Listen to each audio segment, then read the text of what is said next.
ce qu'il faut comprendre avec Cameron, c'est que en 92, Terminator 2, c'est le plus gros budget de l'histoire du cinéma. De toute façon, Cameron, pendant un temps, ça sera ça à chaque fois.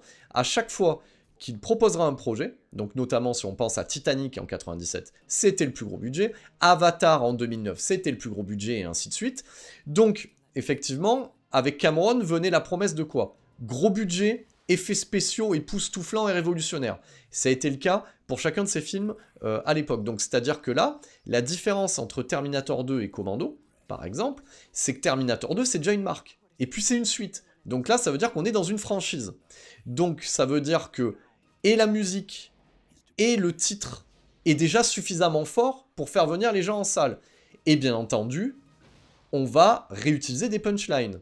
Donc le I'll be back, je reviendrai, qui, dans cette bande-annonce-là, est réutilisé dans l'inversion scénaristique. C'est-à-dire que la voix off va dire « il revient cette fois-ci, mais pour le bien, et pas pour le mal ».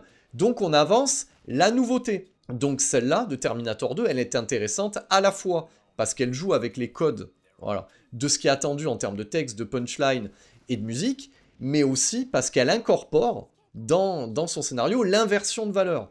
Premier Terminator, Schwarzenegger et la machine qui vient tuer le chef de la résistance qui n'est pas encore né. Voilà, donc il poursuit la mère du futur chef de la résistance, c'est-à-dire Sarah Connor. Dans le deuxième, il est envoyé pour protéger Sarah Connor et son fils d'une nouvelle sorte de Terminator. Donc nouveauté, mêmes enjeux, mais inversion des valeurs. Là est tout le génie de la suite de James Cameron, mais là est tout le génie de la bande-annonce de le stipuler déjà dans le liant.